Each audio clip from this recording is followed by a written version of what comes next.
سلام دوستان، به کانال من خوش اومدید.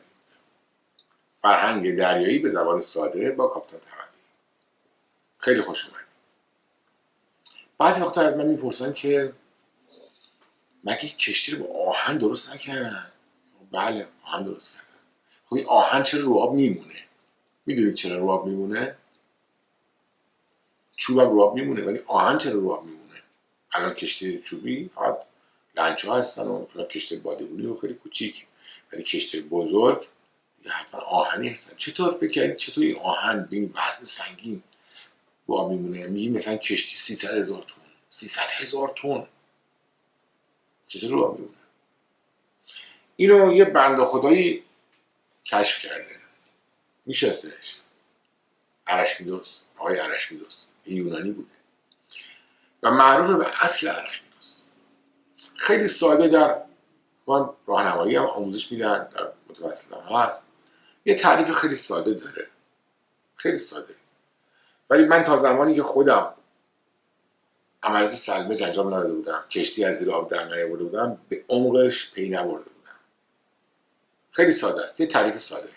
هرگاه جسمی در یک سیال قرار بگیره، به اندازه وزن سیال جابجا شده از پایین بهش گیر وارد میشه. خب این خیلی پیچیده شد، به نظر ساده میاد نه؟ ولی به اندازه وزن سیال جابجا شده. سیال چیه؟ یه چیزی مثل آب با یه سیال دیگه، حالا هوا هم سیال در بده، ولی منظورش حالا اینجا آب شور دریا. وقتی یک جسمی در داخل آب قرار میگیره، یه مقدار داخل آب فرو میره، یه مقدار آب رو جابجا میکنه، به این میگن دیسپلیسمنت. این آبی که جابجا میکنه حجمش مهم نیست، وزنش مهمه. یعنی آبی که تکون خورده از سر جاش جابجا شده، اگه ورداری بذاری تو ترازو مثلا میشه 20 کیلو. این 20 کیلو نیرویی که از طرف پایین، از طرف دریا به این کشتی وارد میشه. ببینید خیلی تعریف ساده ایه به نظر، اما مفهومش خیلی پیچیده است. وزن سیال جابجا شده. این در زمانی که میخواید کار عملی شما انجام بدید، با اینو حسش کرده باشید، احساسش کرده باشید. علت اینکه کشتی آهن روی آب میمونه اینه که کشتی رو با حجم خیلی بزرگ درست میکنن، حجم بزرگ، اما پلیتش اطرافش پلیتش آهنه، اما اون آبی که جابجا میکنه، وزن آبی که جابجا میکنه خیلی خیلی خیلی بیشتر از اون وزن اون آهنی که کشتی روش ساختن. برای همین نه تنها خود کشتی رو آب میمونه، کلی هم میتونن توش بار بذارن و وزن اون بارها هم پیش بینی شده. بنابراین برای یک دریانورد کسی میخواد دریا بره، اصل ارشمیدس یک اصل حیاتیه که باید درک ازش داشته باشه.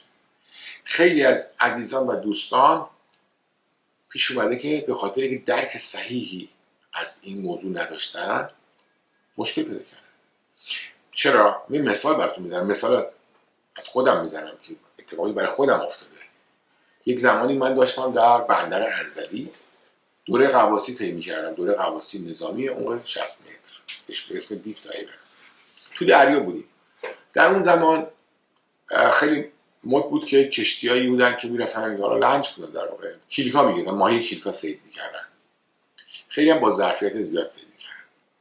کانال ورودی بندر انزلی، بندرش از خروجی آب تالاب انزلیه که آب شیرینه، بعد وارد دریای خزر میشه که اونم آب شور هم نیست، آب تلخه، در 11 گرم در لیتر، چون آب شور حدود 32 گرم در لیتر نمک داره، ولی دریای خزر حدود 11 گرم نمک داره، بهش نمیگن شور، حالا تلخ. یعنی به حال چی شورتن. زمانی که سیال اونجا پس بیرون تو دریا، سیالش دریا بوده، وقتی وارد کانال شده آب شیرین بوده.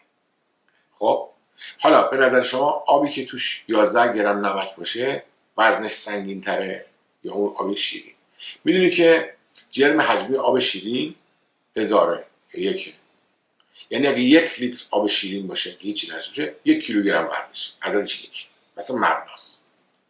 اما اگه تو آب شور دریا باشه، اون یک لیتر آب دریای خزر 1011 گرمه، 1 لیتر آب خلیج فارس 1032 گرمه، پس سنگین‌تره. پس من این آبی که جابجا میکنم نیرو بیشتری، وقتی تو دریا آب شور هستم بیشتر به من نیرو وارد میشه. وقتی میام وارد آب شیرین میشم چون وزن آبی که دارم جابجا میکنم آبش کمتره، نیروی کمتری من وارد میشه. من دیدم یه لنچ داره وارد میشه، از این کلیکا گرفته بود، ماهی کلیکا پر کرده بود خودشو، از آب دریا اومد وارد کانال شد، خیلی پر کرده بود، یواش یواش یواش رفت وسط کانال، یواش وارد آب، هرچی شیرین‌تر شد رفت پایین، کاملا غرق شد رفت پایین. به همین سادگی. برای که اون کاپیتان یا توجه نکرده بوده، یا اصلا متوجه نبوده، یا خب من گفتم من که تو دریا الان شناورم دیگه دارم میرم، متوجه نبود که داره از آب شور و وارد آب شیرین میشه. حالا شانسی که آوردن ما اونجا بودیم داشتیم غواصی می‌کردیم، رفتیم آدما رو نجات دادیم از مرگ. ولی به همین سادگی، یعنی اینقدر اصل ارشمیدس برای دونستنش و درک صحیحش برای یک دریانورد و به خصوص یک کاپیتان و یک مهندس کشتی اهمیت خاص داره، چون میخوان بار جابجا کنن، بار بیارن، بار ببرن، تخلیه کنن. اینجا حواسشون باید به شناوریشون که مستقیما بستگی به اصل ارشمیدس داره، باید حواسشون به شناوری باشه. حالا یکم راجع به اصل ارشمیدس بیشتر فکر کنید، ببینید میتونید درکش کنید. خیلی کار سختی نیست.